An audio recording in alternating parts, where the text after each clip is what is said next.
So I know most of you are aware of the writer strike and actor strike that is going on right now. I have my opinions on the matter. Personally, I believe unions are trash, but we're not getting into that. But one of the interesting things that came out of it is that the fact that movie studios are pulling out of Comic Con. Now, this is a good thing. People keep saying, oh, Comic Con is going to be the way of E3. That is not true. E3 was built on a foundation of the press. Comic Con was not. Comic Con was built on the foundation of nerds. And the fact that there will be no movie studios, let me take that back. That the fact that there will be only a couple of movie studios there this year is a good thing for nerds and geeks because of the fact that they're taking their spot back. There will be a couple of studios appearing at Comic Con. So let's take a look at which ones they are. This article is from Polygon, unfortunately. I'll leave a link in the description below. Um, who's actually showing up for San Diego Comic Con 2023? Now, before I get into this article, I would like to say, as a comic book nerd, I didn't mind seeing some of this stuff inside of a Comic Con, right? I would have loved to get the autograph of, say, Patrick Stewart with Jean Luc Picard's picture, or Hayden Christensen as Anakin Skywalker, that sort of thing.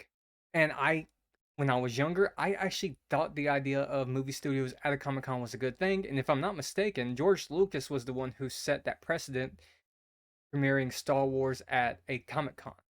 Well, not premiering it, showing the trailer for Star Wars at a Comic Con. And that helped sell the movie.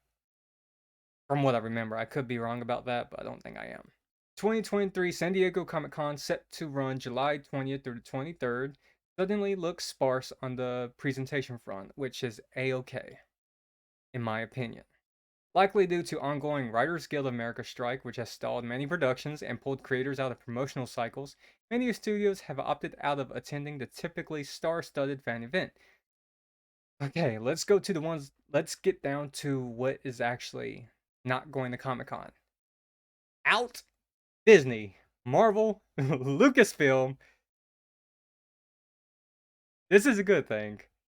Their upcoming projects: Star Wars, Blade, which is in production hell, Fantastic Four, which I hope stays in production hell, Ahsoka, which can go to hell, Loki season 2, X-Men reboot, that's a bad idea. Loki season 2. Most of this is a bad idea on the part of Disney, but these movies make sense to be at a Comic-Con. Ooh, Daredevil Born Again. I'm going to pretend that's not actually a thing. Out, HBO. House of Dragons season 2 and Last of Us season 2 was upcoming. Don't think Last of Us should have been in there. House of Dragon is debatable. It is a nerdy thing. It is a novel. It is what it is. Who is actually showing up? Max, HBO Max, whatever they changed their name again. Their upcoming projects: Adventure Time, Fiona and Cake, 10-Year-Old Tom, Young Love, Velma season. Really? It doesn't look like they even should be at Comic Con this year. Like, nobody gives a crap about Velma. Out, Sony Pictures.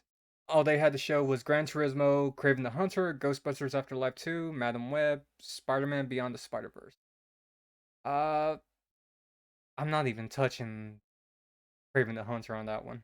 Out, Universal Pictures.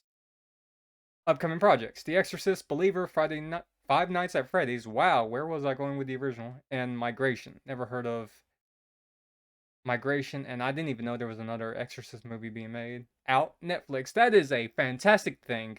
Upcoming projects: One Piece.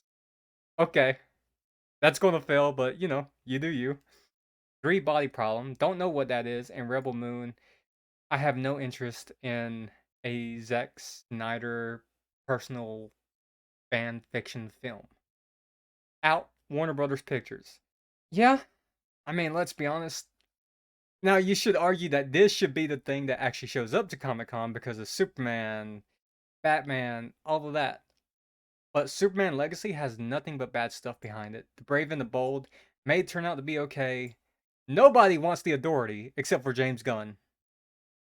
Swamp Thing, they keep trying to make this a thing, and I don't know. Perhaps it takes the right creator, and I don't know if that is James Gunn.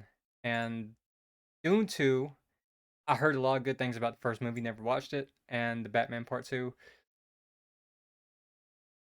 I didn't watch the first one. The chick who played Catwoman just no, she turned me off from the movie.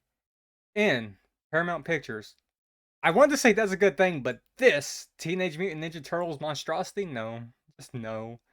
In NBC Peacock, why? In Amazon Wheel of Time, what? How is Wheel of Time still going? Out Apple TV Plus. In Funko, of course Funko is in. Because the comic industry is dying, and apparently all anyone buys is the Funko Pops of their once favorite characters. So, while Hollywood is pretty much staying out of Comic Con, there's still a few stragglers who are hard headed and they want to stay in there. But all in all, this is a good thing. Comic nerds need to take their stuff back. And I think this is a good first step for that. Anyways, if you liked the video, please like, subscribe, and comment down below. Tell me what you think about this, actually. Do you think movie studios should stay in Comic-Con or just kick them out already? Let me know about your thoughts below, and I'll see you guys next time.